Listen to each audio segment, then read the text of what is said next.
নমস্কার বন্ধুগণ, আজকে আমি এসেছি কিছু ক্রিকেটই নিয়ে টি-20 ওয়ার্ল্ড কাপের স্কোয়াডের ব্যাপার নিয়ে। তো আজকে প্রায় দুপুর 1টার সময় টি-20 ওয়ার্ল্ড কাপের জন্য টিম স্কোয়াড সিলেক্ট হয়েছে। সবথেকে যেটা অবাক কারণীয় কথা সেটা হচ্ছে কি শুভমান গিল এই টি-20 স্কোয়াডের নেই। তো কে কে আছে আপনাদেরকে একটু আমি জানিয়ে দিই, তো আপনারা আমার সাথে থাকুন। যেই ব্যাটসম্যান যেটি সিলেক্ট হয়েছে সেটাতে আছে সূর্যকুমার যাদব, যে টি-20 ওয়ার্ল্ড কাপের ক্যাপ্টেনশিপ করবেন যিনি।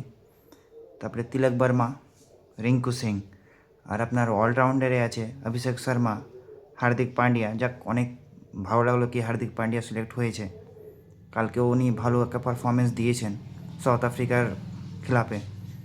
শিবম দুবে, অক্ষর পটেল, ওয়াশিংটন সুন্দর।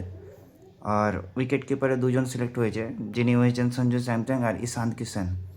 সঞ্জু স্যামসং আপনার ধরেন কি একবার কোনো জায়গায় ভালো তো কোনো জায়গায় খারাপ আপনার পারফরমেন্স চলছে ওনার। তো যাই হোক, কালকে উনি ভালো একটা পারফরমেন্স দিয়েছেন। ঈশান কিষান তো ধরেন কি শায়দ মুস্তাক আলী ট্রফিতে উনি ফাইনালে হরিয়ানার খেলাপ উনি ভালো একটা পারফরমেন্স করেছেন, উনি সেঞ্চুরি মেরেছেন। তো বলিংয়ে আপনাকে আরেকটা বলি, যার নাম হয়েছে হর্ষিত রানা, जसप्रीत बुमराह, वरुण चक्रवर्ती, कुलदीप यादव और अर्शदीप सिंह।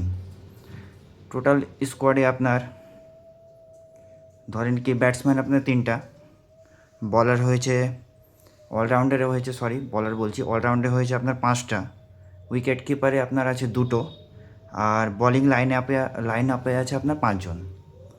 তো যে যারা বলছিল যে কি শুভমান গিল যে ভাইস ক্যাপ্টেন হবেন এই টি-20 ওয়ার্ল্ড কাপে, সে নিয়ে কিন্তু স্কোয়াডে নেই। যাই হোক, সিলেক্টররা কীভাবে কী পদক্ষেপ নিয়েছে আমরা ঠিক জানি না। তো যাই হোক, এর জন্য আপনাদের কাছে আসা। এটা হচ্ছে আমাদের টি-20 ওয়ার্ল্ড কাপে, যেটা 19 ফেব্রুয়ারি 2026 থেকে চালু হচ্ছে। তো যাই হোক, খুব ভালো লাগলো স্কোয়াডটা দেখে, কিন্তু শুভমান গিল নেই, এটা একটু দুঃখিত হলাম আমি। তো যাই হোক, ঠিক আছে বন্ধুরা, আবার দেখা হবে, আসছি।